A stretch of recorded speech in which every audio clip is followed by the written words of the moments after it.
She's just 22 years old, and police say she died of a heart attack, but this is what really happened. Mahsa Amini was just riding the subway with her brother. She was so excited to be in the big city and visit her relative. But when she got off the train and started walking outside, the police grabbed her and dragged her into a van. Her brother tried to stop them, but they took off to what they claim is a 1-hour re-education class because she was improperly wearing a hijab. Her brother sprinted over to the detention center and waited for her when suddenly he heard screams coming from inside. He started banging on the doors, terrified for his sister inside, but police came out with batons and tear gas and attacked him. 5 minutes later, an ambulance rushed right by him. Police told him an officer was injured, but a woman who was also inside told him that a girl was killed. So he started sprinting to the hospital and they let him in, but security forces surrounded him so he couldn't take pictures of her. And that's when he saw his sister. She was declared brain dead and in a coma. The Iranian government published blurry and edited footage of a woman falling to the ground saying Mahsa had had a heart attack, but they refused to publish footage inside that van. And that's because several girls who were also inside that van with Mahsa called her dad and told him she was attacked inside that van. It's time for Biden to open an investigation into Iran's crimes against women. Please sign the petition in my bio.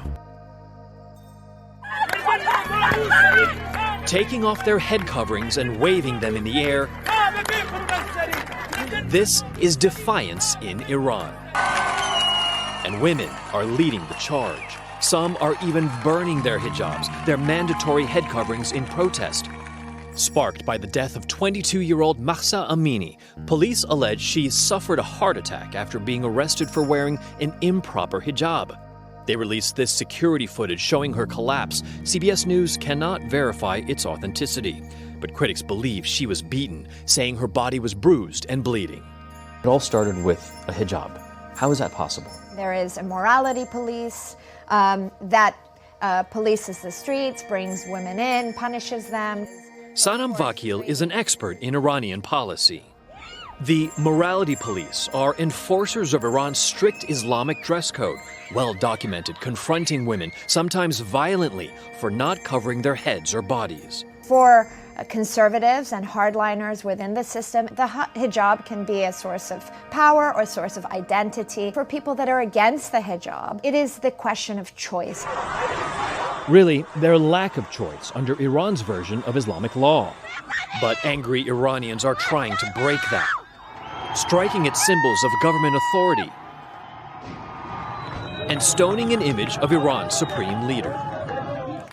Some women are cutting their hair in front of clapping crowds in solidarity.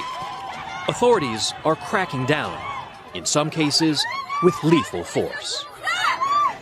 People are just fed up. This is a generation of Iranians that are pushing back.